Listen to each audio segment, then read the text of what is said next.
A sinusoidal wave of wavelength 7.5 centimeter travels a distance 1.2 centimeter along x direction in 0.3 second.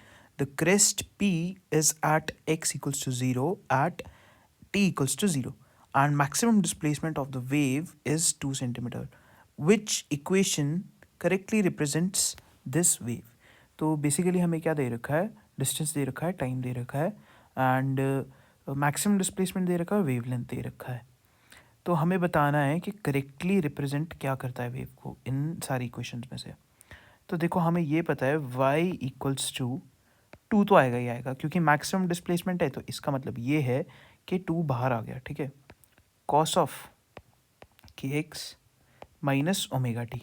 ये minus मैंने इसलिए लिखा है क्योंकि क्वेश्चन में दे रखा है कि ट्रैवल्स अलोंग एक्स डायरेक्शन. ठीक है. तो माइनस ओमेगा टी होना चाहिए. तो के निकाल लेते हैं एंड ओमेगा निकाल लेते हैं, तो हमारा काम बन गया है ना. ठीक है. बस इतना सिंपल है. तो के तो हम निकाल लेंगे. के कैसे निकलेगा? K equals to 2 pi by lambda, है ना, क्योंकि वेवलेंथ हमें दे रखी है. तो 2 पाई बाय 7.5. तो ये आता है अप्रॉक्सीमेटली इक्वल 0.83 के. ये मेरे पास कैलकुलेटेड है ऑलरेडी. ठीक है. ये आ गया 0.83. अब इसके बाद ओमेगा निकालना है. ओमेगा निकालने के लिए एक रिलेशन होता है वेलोसिटी इनटू वेव नंबर के. ठीक है. के हमें पता है, वेलोसिटी निकाल लेते हैं. वेलोसिटी कैसे निकलेगी? हमें ये दे रखा है कि वेव स्पीड, सॉरी, है ना. तो वेव स्पीड कैसे निकलेगी? डिस्टेंस दे रखा है हमें 12 centimeter, 1.2 centimeter sorry, upon time दे रखा है. तो डिस्टेंस अपॉन टाइम हमारा स्पीड निकल गई वेव की.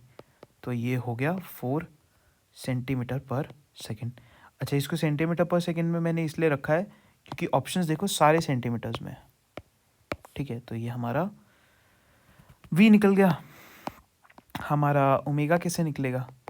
4 इंटू 0.83.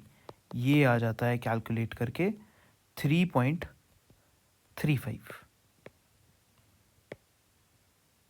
ठीक है. अब इन दोनों वैल्यूज़ को इसमें डाल देते हैं. तो y इक्वल्स टू 2 कॉस के एक्स, के की वैल्यू 0.83 डाल दो, x माइनस 3.35 इंटू टी. ये हमारी वेव इक्वेशन बन गई. Simple answer. तो कौन सा ऑप्शन हमारा करेक्ट हो गया? हमारा ऑप्शन हो गया फर्स्ट वाला करेक्ट. ए ऑप्शन हमारा करेक्ट है.